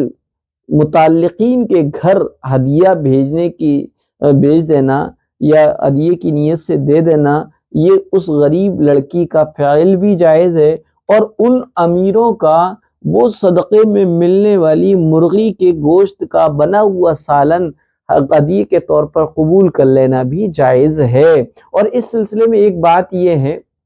کہ اللہ کے رسول صلی اللہ علیہ وسلم ایک باندی تھی حضرت بریرہ، ان کے گھر پہ تشریف لے کر آئے، اور حضرت بریرہ سے اللہ کے رسول نے فرمایا اے بریرہ آپ مجھے کچھ کھلاؤ۔ تو حضرت بریرہ نے گھر میں جو موجود وہ چیزیں تھیں جو کہتے ہیں کھانے کے روٹی کے سوکھے ٹکڑے، وہ اللہ کے رسول کے حضور میں پیش کیے، لیکن اللہ کے رسول صلی اللہ علیہ وسلم نے یہ کہا بریرہ وہ جو ہنڈیا ہے، وہ جو چولہے پر ہنڈیا ابل رہی ہے پک رہی ہے وہ کیا ہے، اس کو پیش کرو۔ تو حضرت بریرہ فرمانے لگے اللہ کے رسول وہ تو گوشت ہے اور وہ مجھے کسی دینے والے نے صدقہ دیا ہے۔ تو اللہ کے رسول صلی اللہ علیہ وسلم نے ان سے ایک جملہ فرمایا، اس جملے سے یہ مسئلہ نکلا، فرمایا لَكِ صَدَقَةٌ وَلِيَ هَدِيَةٌ، دینے والے نے جو تمہیں دیا ہے وہ صدقہ تھا، اور اب تم مجھے کھلاؤ گی تو وہ ہدیہ ہوگا، اور ہم پر صدقہ منع ہے، ہدیہ منع نہیں ہے، لہذا اس غریب بچی کو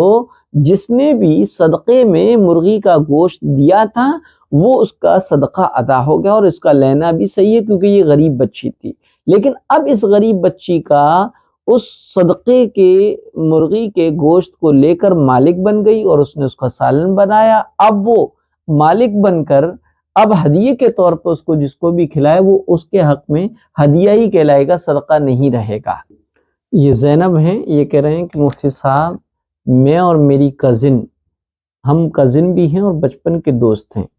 اب کسی بات کی وجہ سے جذبات میں آ کر اس نے میرے بچے کی مجھے قسم دے دیے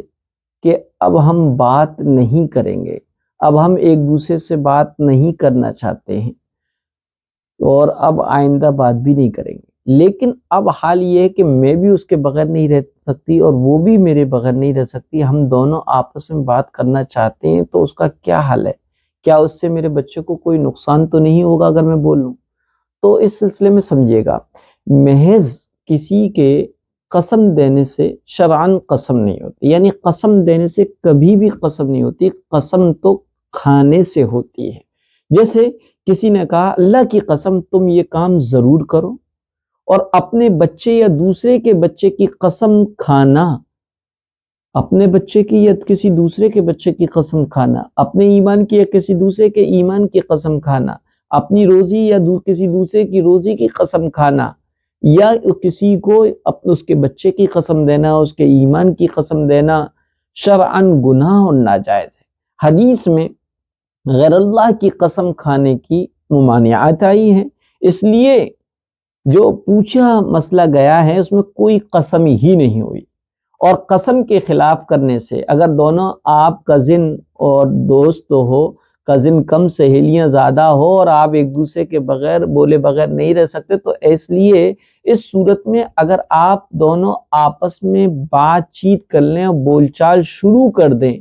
تو نہ تو آپ پر کوئی کفارہ واجب ہوگا اور نہ آپ کے بچے کو کسی طرح کا کوئی نقصان ہوگا انشاءاللہ العزیز۔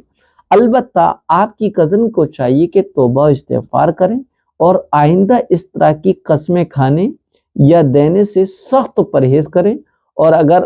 مرد ہیں یعنی اگر آپ جو ہیں یہ کبھی ایسا ہوتا ہے کہ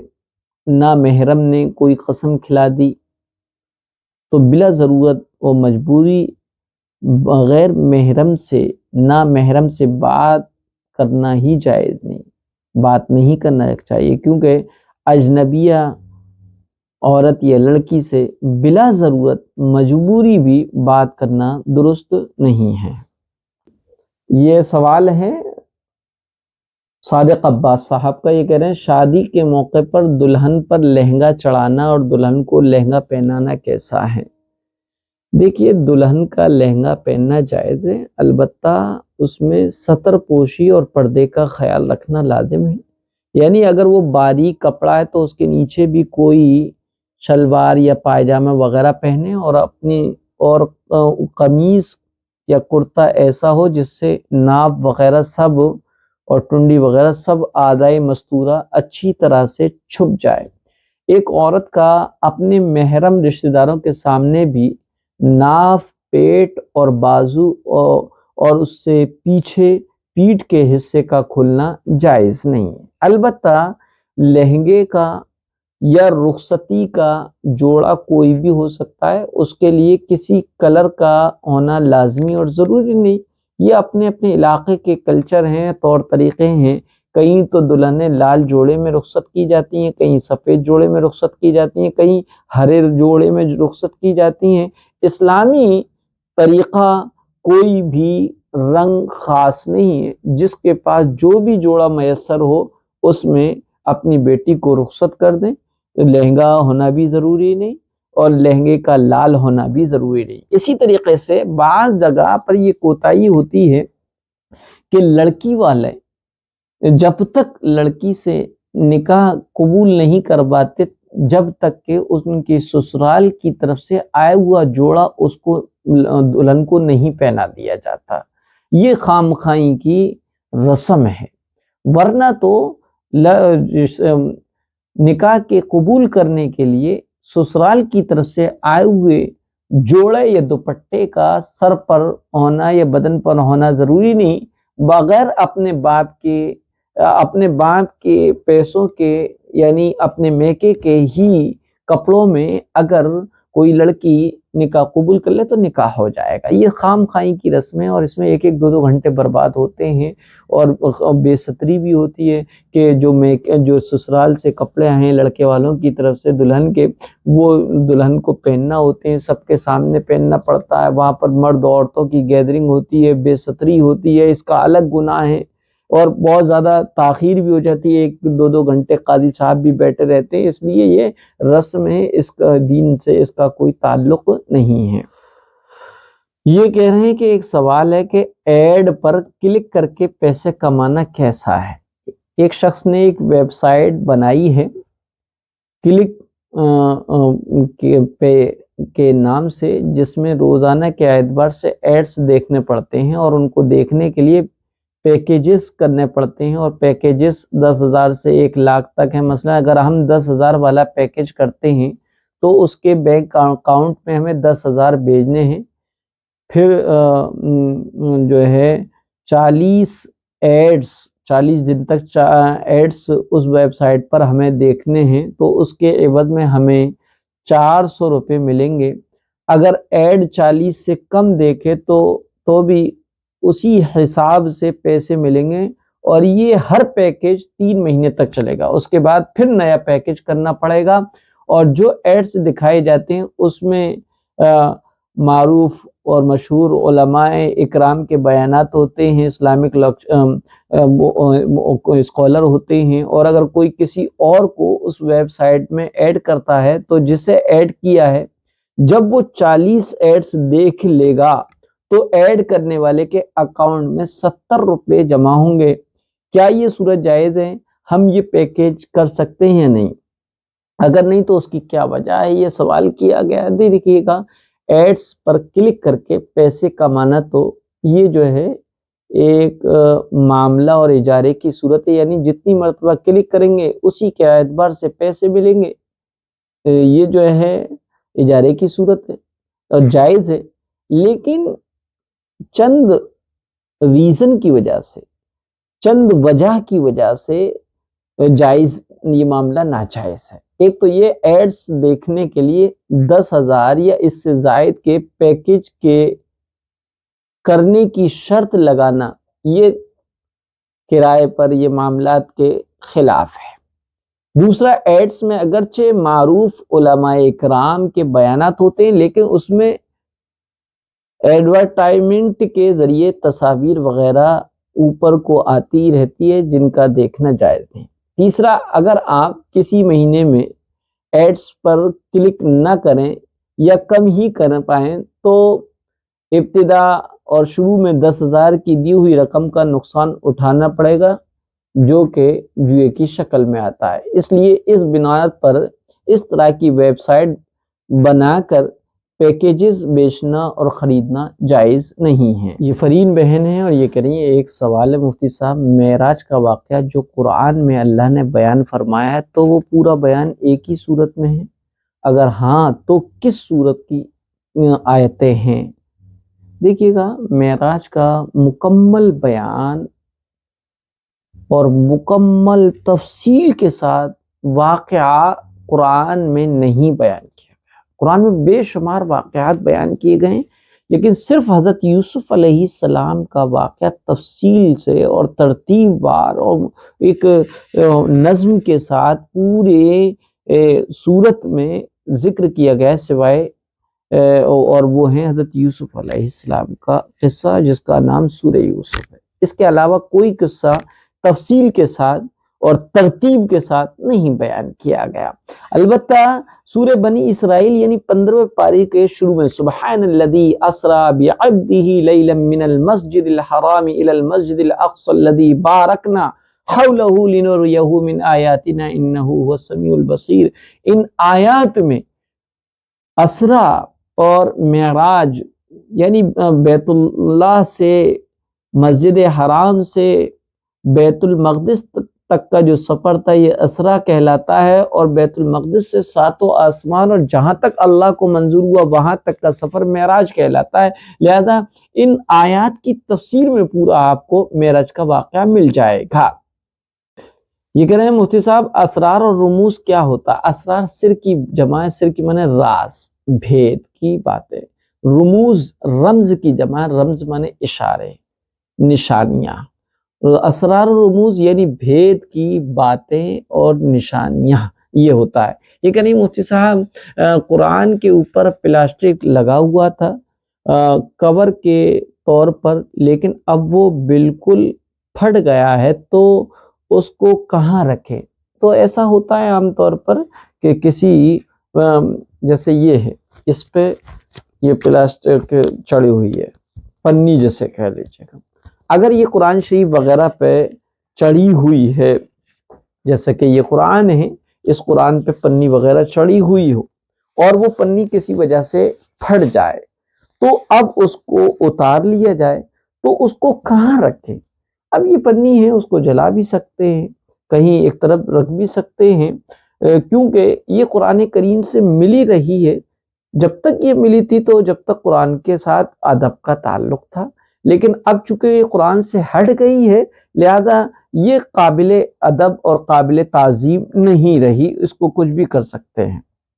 یہ فرین بہن یہ کہہ رہی مفتی صاحب اس حدیث کا مطلب سمجھا دیجئے۔ حدیث ہے حضرت حذیفہ بن یمان رضی اللہ تعالیٰ عنہ سے روایت ہے کہ رسول اللہ صلی اللہ علیہ وسلم نے ارشاد فرمایا، جو شخص مسلمانوں کے مسائل و معاملات کو اہمیت نہ دے اور ان کے لیے فکر نہ کرے وہ مسلمانوں میں سے نہیں ہے۔ جو صبح و شام اللہ تعالیٰ، ان کے رسول، ان کی کتاب، ان کے امام یعنی خلیفہ وقت اور عام مسلمانوں کا مخلص اور وفادار نہ ہو، یعنی جو شخص دن رات میں کسی وقت بھی اس خلوص اور خیرخواہی سے خالی ہو وہ مسلمان میں سے نہیں ہو سکتا۔ الدین النصیحہ، دین تو خیرخواہی اور بھلائی اور اپنے مسلمان بھائیوں سے وفاداری کا نام ہے۔ لہذا جس کے اندر مسلمانوں کی کوئی فکر نہ ہو، خلوص نہ ہو، ان کے لیے کوئی تڑپ نہ ہو، نہ اللہ کے لیے، نہ رسول اللہ کے لیے، نہ عام مسلمانوں کے لیے، تو وہ واقعی ویسے ہی مسلمان نہیں ہے۔ بہرحال اس میں یہ بتایا کہ مسلمان آپس میں دین کی وجہ سے بھائی بھائی ہیں، ایک عمارت کی طرح ہے۔ اب اگر کوئی عمارت کا کوئی حصہ ڈیمیج ہوتا ہے اس کا سارا اثر پوری عمارت اور بلڈنگ پہ پڑتا ہے۔ ایک حدیث میں فرمایا کہ سارے ایمان والے بدن انسانی کی طرح، انسانی بدن میں کوئی بھی پارٹس اگر تکلیف ہوتی ہے تو سارا بدن اس کی تکلیف کو محسوس کرتا ہے، لیکن جو بدن اس تکلیف کو محسوس نہیں کرتا ہے اس کو کیا کہتے ہیں، شل ہو گیا، یہ جو ہے پیرالائز ہو گیا، بیکار ہو گیا، اور فالج اس پر اثر انداز ہو گئی۔ اسی طریقے سے جس مسلمان کے اندر اپنے دوسرے مسلمانوں کی کوئی فکر نہ ہو اور ان کے معاملات کی کوئی خبرگیری نہ ہو، وہ مسلمان ہی نہیں ہے، کیونکہ اس کے اندر دین کی رمق باقی ہی نہیں ہے۔ یہ کہہ رہی ہے مفتی صاحب اس پوسٹ کو سمجھا دیے، اس پوسٹ میں کیا ہے؟ پہلے آپ اس پوسٹ کو دیکھ لیجئے گا، یہ پوسٹ آپ نے دیکھ لی، اور دیکھنے کے بعد اب اس پوسٹ کو انہوں نے سمجھنے کی بات کہی ہے، تو سمجھے گا ایک بڑا بوڑھا ہے اور وہ ہاتھ میں کارپینٹری کا کام کر رہا ہے، بڑھئی گیری کا کام کر رہا ہے، اور اس کے چہرے پر لکھا ہے حضرت علی رضی اللہ، اور ایک چھوٹا سا دوسرا شخص ہے مزدور ٹائپ کا، اس کے چہرے پہ لکھا ہے نوح علیہ السلام، اور اس پوسٹ میں لکھا ہے شیعوں کے عقیدے کو سمجھنے کے لیے یہی پوسٹ کافی ہوگی۔ کس طریقے سے؟ شیعہ جو ہیں حضرات انبیاء علیہم السلام کے مقابلے میں امام کا مرتبہ افضل اور برتر سمجھتے ہیں، یعنی ان کے ہاں امام جو ہیں ایک نبی سے بھی افضل ہوتا ہے۔ چنانچہ 12 امام ہیں، اس میں حضرت علی رضی اللہ تعالیٰ عنہ جو ہے کو انہوں نے بڑا کر کے دکھایا پوسٹ میں، اور نبی جو ہے ان کو مزدور اور چھوٹا بنا کر پیش کیا۔ اور ہم اہل سنت والجماعت کا عقیدہ یہ ہے کہ کوئی بھی غیر نبی کتنے ہی کمال کا ہو، کتنے ہی اعلیٰ خاندان اور نسب کا ہو، کوئی غیر نبی کسی بھی ادنا سے ادنا نبی کے درجے کو نہیں پہنچ سکتا ہے، کیونکہ نبوت و رسالت اللہ کی طرف سے عطائی چیز ہے اور اللہ کا انتخاب ہے، لہذا کوئی صحابی یا تابعی بزرگان دین کسی بھی نبی کے درجے کو نہیں پہنچ سکتا۔ اس سے یہ سمجھ لیا جائے کہ ان کا شیعوں کا عقیدہ اہل سنت والجماعت سے کتنا ٹکراؤ اور تصادم رکھتا ہے۔ یہ کہہ رہے ہیں مفتی صاحب کیا کسی کے پاس فوٹو کو صاف کر کے بھیجا جا سکتا ہے؟ دیکھیے فوٹو کلیئر آ جائے اور فوٹو کو میں ایسی ایڈیٹنگ کی جائے کہ حقیقت بالکل ہی چھپ جائے اور نظر نہ آئے، تو ایسی صورت میں تو دھوکہ ہے۔ کسی لڑکے والوں نے لڑکی کا فوٹو مانگا یا لڑکی والوں نے لڑکے کا فوٹو مانگا، اور وہ لڑکے اور لڑکی کا فوٹو 20 سال پہلے کا دیا جا رہا ہے یا 8-10 سال کا پہلے کا دیا جا رہا ہے، جو ریئل میں ہے وہ نہیں دیا جا رہا ہے، یا فوٹو کے اندر ایسی ایڈیٹنگ کی جا رہی ہے کہ دیکھنے والا جب اس فوٹو کو دیکھتا ہے تو حقیقت کے عیوب اور نقائص اس میں نظر نہیں آتے ہیں، تو یہ دھوکہ ہے۔ اور دھوکے کے بارے میں اللہ کے رسول نے فرمایا من غش فلیس منا، جو دھوکہ دے وہ ہم میں سے نہیں۔ ہاں ایڈیٹنگ اس طریقے سے کی جا سکتی ہے کہ رنگ صاف ہو جائے، اور یہ لوگ باغ فوٹو دیکھنے والے سمجھ جاتے ہیں یہ فوٹو کا کمال ہے رنگ کا، لیکن کوئی عیب ہو کہ کہیں کسی کا کچھ عیب ہے وہ چھپ جائے، اس طرح کی ایڈیٹنگ کرنے سے جو ہے دھوکے دھڑی میں اور دھوکہ دینے میں شامل ہو جائے گا، جو کہ جائز نہیں ہے۔ یہ کہہ رہے ہیں مفتی صاحب قسطوں میں زکوٰۃ دینے کا کیا مطلب ہے؟ میں یہ نہیں سمجھی۔ دیکھیے زکوٰۃ دینے قسطوں کا مطلب یہ کہ آپ پر 1 سال گزرنے پر 20,000 روپے زکوٰۃ بنتی ہے، اور آپ کے پاس فوری طور پر 20,000 روپے نہیں ہیں، جتنے بھی 1,500 آئے دے دیں، پھر کبھی 8-10 دن بعد 1,500 آئے تو پھر آپ نے زکوٰۃ کی نیت سے دے دیے، پھر 8-10 دن بعد آئے تو زکوٰۃ کی نیت سے دے دیے، بہرحال ایک مشت پوری زکوٰۃ نہیں نکالی بلکہ وقفے سے نکالی، تو یہ صورت بھی جائز اور درست ہے۔ یہ کہہ رہی ہیں فرین بہن السلام علیکم ورحمۃ اللہ وبرکاتہ۔ وعلیکم السلام ورحمۃ اللہ وبرکاتہ۔ اگر کوئی حیض کی حالت میں ہو تو کیا وہ سورہ فاتحہ کو ترجمے کے ساتھ کسی کو سکھا سکتی ہے دعا کی نیت سے؟ سورہ فاتحہ یا وہ آیت مبارکہ جن میں دعا کا مضمون اور ٹاپک ہے، تو ان کو دعا کی نیت سے حالت حیض میں، ناپاکی کی حالت میں، جنابت کی حالت میں پڑھ لے تو جائز ہے۔ تلاوت کا قصد اور ارادہ ان کے پڑھنے میں نہ کریں، اور جن آیت شریفہ اور صورتوں میں دعا کا مفہوم نہیں ہے ان کے پڑھنے میں اور جو ہے اگر کوئی بھی نیت بھی کرے تب بھی اس کا اعتبار نہیں ہے، لہذا حیض و نفاس کی حالت میں پڑھنا جائز نہیں ہے ان آیات کو جن میں دعا کا مفہوم شامل نہیں ہے۔ البتہ سورہ فاتحہ یہ دعا ہے، اس میں دعا کا مفہوم ہے، شامل ہے، لہذا سورہ فاتحہ کو ترجمے کے ساتھ کسی کو سکھا سکتی ہے، دعا کی نیت سے بالکل سکھا سکتی ہے۔ یہ کہہ رہے ہیں مفتی صاحب جو حدیث میں آیا کہ مسواک کر کے نماز پڑھنے والا 70 درجے افضل ہے، اس کا کیا مطلب ہے؟ دیکھیے ایک وہ نماز جو وضو کر کے پڑھی گئی لیکن اس کے وضو میں مسواک نہیں کی گئی، اور ایک وہ نماز جو اس کے وضو میں مسواک کی گئی، وضو کیا گیا، پھر نماز پڑھی گئی۔ اب یہ نماز 70 گنا ثواب میں زیادہ افضل ہے اور بہتر ہے اس نماز سے جس کے وضو میں مسواک نہیں کی گئی۔ تو مسواک ایک جو سنت ہے اس عمل کے کر لینے کی وجہ سے جو ہے منہ میں پاکی اور صفائی ہو گئی، اس کا طبیعت پر بھی اثر پڑا، دل و دماغ پر بھی اثر پڑا، اس کے ساتھ جو ہے نماز پڑھی جائے گی تو حقیقت کے اعتبار سے اور ظاہری طور پر اس میں جو خشوع خضوع زیادہ ہوگا۔ اس لیے اللہ کے رسول نے فرمایا کہ مسواک کر کے پڑھی جانے والی نماز 70 درجے زیادہ افضل ہوتی ہے اس نماز کے مقابلے میں جس کو مسواک کر کے نہیں پڑھا گیا، یعنی اس کے وضو میں مسواک نہیں کی گئی۔ یہ کہہ رہے ہیں کہ مفتی صاحب یہ جو ہے پن ہے، اس طرح کا پن انہوں نے دکھا، یہ پن کی ایک پک ہے اور سینڈ کی گئی ہے، اور اس کے بارے میں پوچھا گیا ہے کہ مفتی صاحب اس طرح کے اگر ایک سے زیادہ جگہ پر قرآن کریم میں نشانی لگانے کی ضرورت ہو تو کیا اس کو قرآن میں لگا سکتے ہیں؟ دیکھیے ان کا پن تو یہ تو پن موٹا ہے، ان کا پن جو ہے باریک سا ہے، تو قرآن شریف میں اس طریقے سے یہ پوچھا جا رہا ہے کہ اس طریقے سے اگر نشانی لگائی جائے تو یہ قرآن کی بے ادبی تو نہیں ہے ایک سے زیادہ چیزوں پہ؟ تو یہ چونکہ موٹا ہے تو اس سے اس کی جو ہے جلد اور بائنڈ جو ہے متاثر ہو سکتی ہے، لیکن ان کا جو پن ہے اس کو ایک سے زائد جگہ پر قرآن کریم میں اگر ضرورت ہے تو لگا لیا جائے تو کوئی بے ادبی نہیں ہے، جائز ہے، درست ہے۔ یہ کہہ رہے ہیں کہ مفتی صاحب ام معبد کا پورا نام اور وہ مقام جہاں ان کا مقام تھا وہ پھر سے آپ بتا دیجئے گا۔ دیکھیے وہ ام معبد ایک صحابیہ ہیں، اور احادیث کی کتابوں میں اور سیرت کی کتابوں میں جن صحابہ اور صحابیات علیہم الرضوان رضی اللہ تعالی عنہم نے نبی رحمت شفیع امت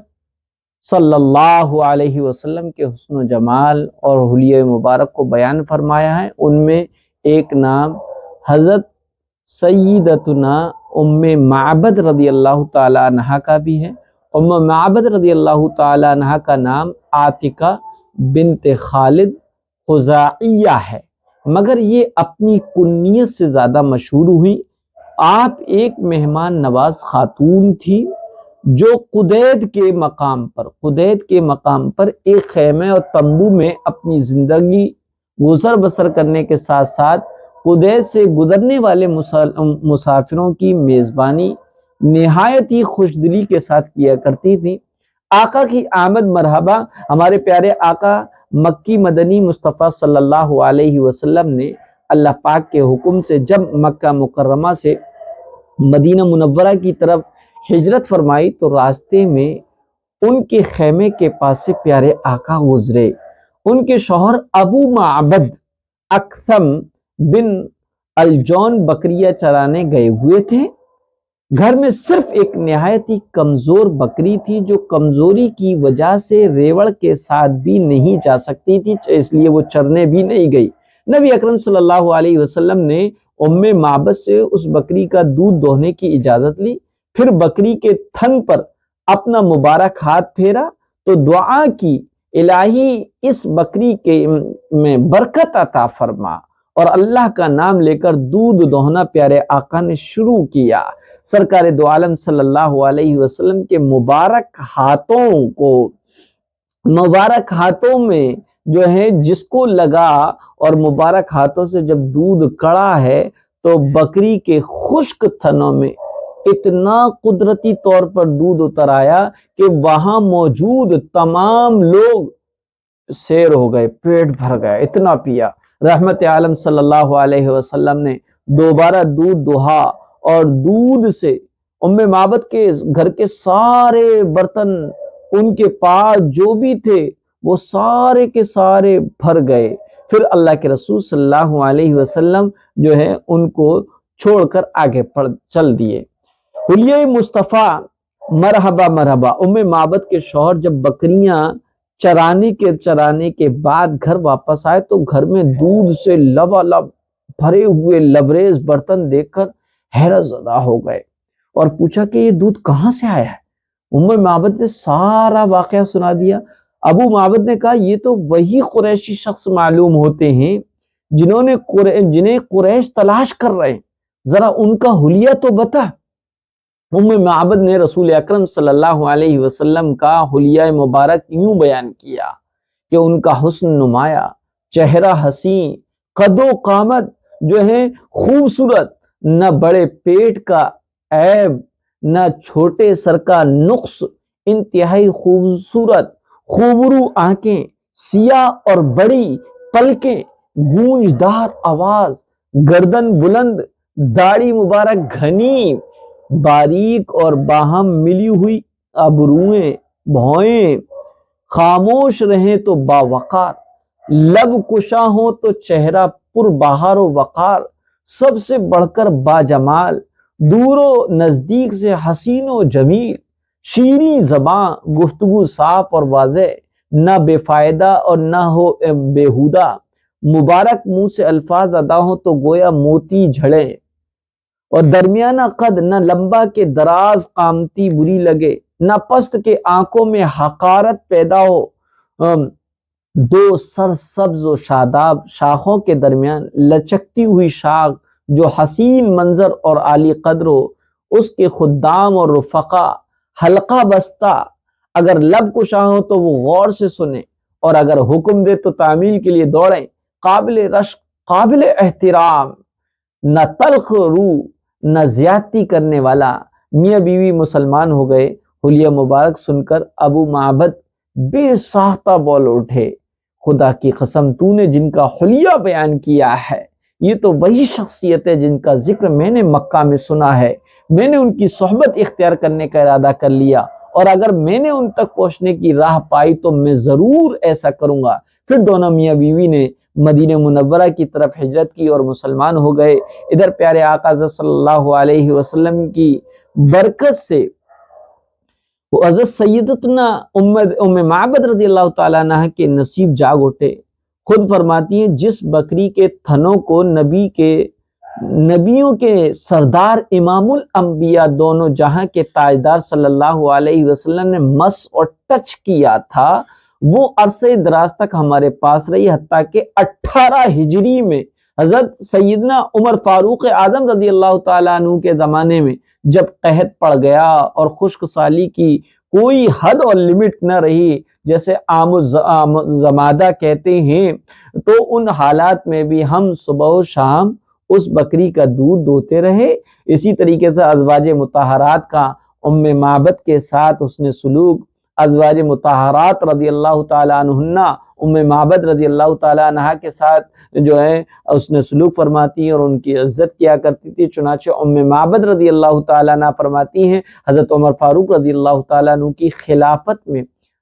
ازواج مطہرات رضی اللہ تعالیٰ عنہن حج کے لیے تشریف لے جاتے ہوئے مقام قدید پہنچی تو انہیں دیکھ کر میری آنکھوں سے آنسو جاری ہو گئے۔ میں نے ان سے عرض کیا مجھے رسول اللہ صلی اللہ علیہ وسلم یاد آ گئے کہ وہ اس جگہ قیام فرمائے ہوئے تھے۔ یہ سن کر سب ازواج مطہرات رونے لگیں۔